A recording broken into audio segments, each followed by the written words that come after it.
अस्सलाम वालेकुम प्यारे स्टूडेंट्स, कैसे हैं? उम्मीद है आप सब खैरियत से होंगे। आप सब लोगों ने नमाज वगैरह पढ़ी होगी, दरूद शरीफ पढ़ा होगा और बिस्मिल्लाहिर्रहमानिर्रहीम पढ़ के लेक्चर शुरू करते होंगे।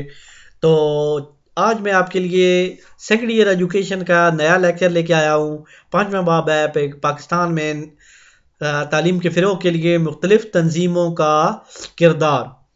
तो उसके हमने करने हैं MCQs। तो चलिए वीडियो को शुरू करते हैं।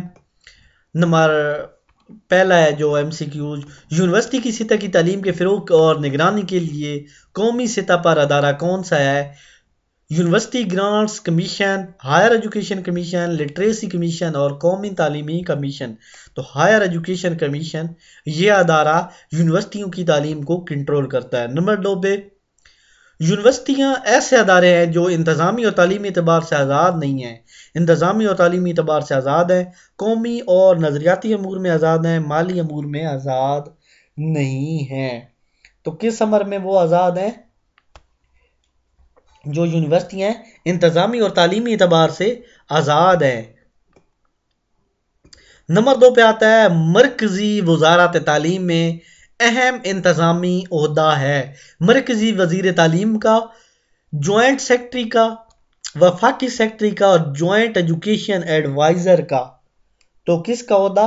वफाकी सेक्रेटरी तालीम का ओहदा। उसके बाद नंबर आगा 4, पाकिस्तान के आइन के मुताबिक तालीम ज़िम्मेदारी है सूबाई हुकूमत की, वफाकी हुकूमत की, सूबाई और मरकज़ी हुकूमत की। सूबाई और मरकज़ी हुकूमत में किसी की भी नहीं। तो इसमें किसकी ज़िम्मेदारी है? सूबाई हुकूमत की। किसकी? सूबाई हुकूमत की।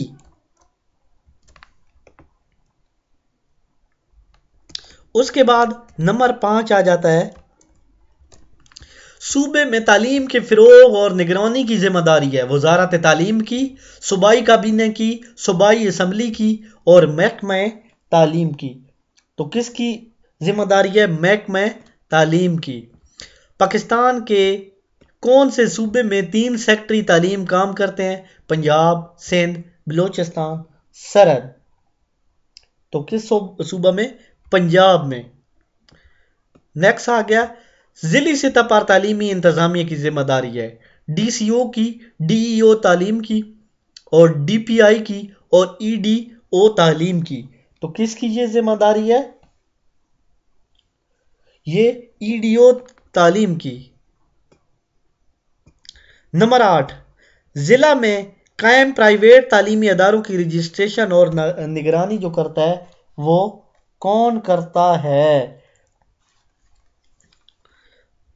DEO तालीम की, EDO तालीम की, DCO की और ज़िली नाज़म की। तो ये EDO की ज़िम्मेदारी है। उसके बाद नंबर 9 आ जाता है, मुल्क में तदवीन निसाब और इसकी यकसानियत, यानी जो निसाब है उसको बनाना और उसकी यकसानियत बराबरी, उसके लिए कौन सा अदारा है? वफाकी शोबा तदवीन निसाब, सूबा ब्यूरो तदवीन निसाब, मुश्तरका तौर पर सूबाई और वफाकी शोबा जात निसाब, वफाकी और सूबाई महकमा तालीम। तो वफाकी शोबा तदवीन निसाब का। ठीक हो गया। उसके बाद नंबर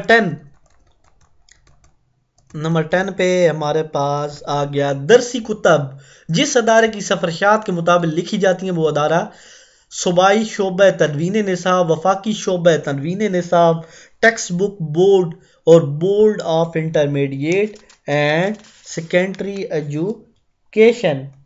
तो ये किसके अदारे से? वफाकी शोबा तदवीन निसाब। दुरुस्त जवाब है इसका। नंबर 11, कॉलेजेस ऑफ एजुकेशन और एलिमेंट्री कॉलेजेस ऑफ एजुकेशन में बुनियादी फ़र्क है इसातिज़ा की तालीम और तरबियत का, इसातिज़ा की तरबियती नौइयत का, इसातिज़ा की तरबियती सतह का कोई फ़र्क नहीं है। तो इसका दुरुस्त जवाब क्या है? इसातिज़ा की तरबियती नौइयत का। नंबर आ गया 12, पंजाब में इब्तदाई सतह पर पढ़ाए जाने के लिए इसातिज़ा की कम अज़ कम तालीमी काबिलियत कितनी होनी चाहिए? PTC, CT, diploma of education, BEd। तो क्या तालीम होनी चाहिए? BEd, यानी ग्रेजुएशन के बाद BEd उसने किया हुआ होना चाहिए। उसके बाद board of intermediate and secondary education matric اور انٹرمیڈیٹ کے امتحانات کے ساتھ ساتھ انعقاد کرتا ہے تعلیمی ورکشاپوں اور کورسوں کا، علاقائی لسانی امتحانات کا، تعلیمی علاقوں کے الحاق کی منظوری کا، ہم نصابی سرگرمیوں کا۔ تو یہ کس کا الحاق کرتا ہے؟ نمبر 13 پہ کس چیز کا الحاق کیا جاتا ہے؟ ہم نصابی سرگرمیوں کا۔ اس کے بعد نمبر 14 فنی تعلیمی بورڈ کا دائرہ پھیلا ہوا ہے اپنے ضلع تک، اپنے صوبے تک، ملکی حدود تک، بیرون ملک میں رہنے والے پاکستانی امتحانات تک۔ تو یہ کہاں تک پھیلا ہوا ہے؟ اپنے صوبے تک، اپنے صوبے تک۔ انشاءاللہ نیکسٹ ویڈیو میں خالی جگہ پر کریں گے۔ لیکچر اچھا لگے گا آپ کو چینل کو ضرور سبسکرائب کریں، ساتھ گھنٹی بھی دبائیں تاکہ ہم جو بھی ویڈیو اپلوڈ کریں آپ کو نوٹیفیکیشن میں ملیں۔